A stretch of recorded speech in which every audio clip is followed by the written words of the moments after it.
Champions ট্রফিতে কাল শেষ হচ্ছে গ্রুপ পর্বের লড়াই। শেষ দিনে নিয়ম রক্ষার ম্যাচে লড়বে ভারত ও নিউজিল্যান্ড। গ্রুপ এ থেকে দুই দলই নিশ্চিত করেছে সেমিফাইনাল। এই ম্যাচে জয় পেলে নির্ধারিত হবে গ্রুপ চ্যাম্পিয়ন। দুবাইতে ম্যাচটি শুরু হবে বিকেল ৩টায়। ক্রিকেট মানেই রোমাঞ্চ, ক্রিকেট মানেই প্রতিদ্বন্দ্বিতা। আর সেই লড়াই যদি হয় ভারত ও নিউজিল্যান্ডের মতো দুই পরাশক্তির, তাহলে উত্তেজনার পারদ থাকবে ঊর্ধ্বমুখী। দুই দলই ইতোমধ্যে সেমিফাইনাল নিশ্চিত করেছে। তাহলে এই ম্যাচের গুরুত্ব কি? উত্তরটা সহজ, সেরা দল হতে হলে সবার থেকে এগিয়ে থাকতে হয়। এই ম্যাচে যারা জিতবে তারা শুধু গ্রুপ চ্যাম্পিয়নই হবে না, সেমিফাইনালের আগে আত্মবিশ্বাসের তুঙ্গে থাকবে। টুর্নামেন্টে ভারত খেলছে ফেভারিটের মতোই। গ্রুপ পর্বের প্রথম দুই ম্যাচেই দাপুটে জয় তুলে নিয়েছে রোহিত শর্মারা। বাংলাদেশকে ৬ উইকেটে হারানোর পর চিরপ্রতিদ্বন্দ্বী পাকিস্তানকেও একই ব্যবধানে হারিয়েছে টিম ইন্ডিয়া।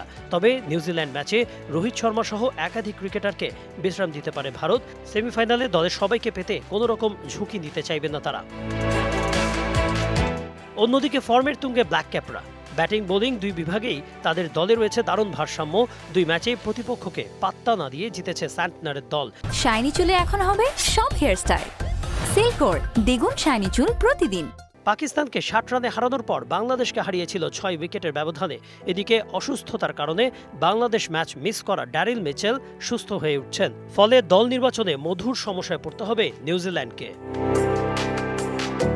পরিসংখ্যান বলছে দু দলের লড়াইয়ে এগিয়ে আছে ভারত।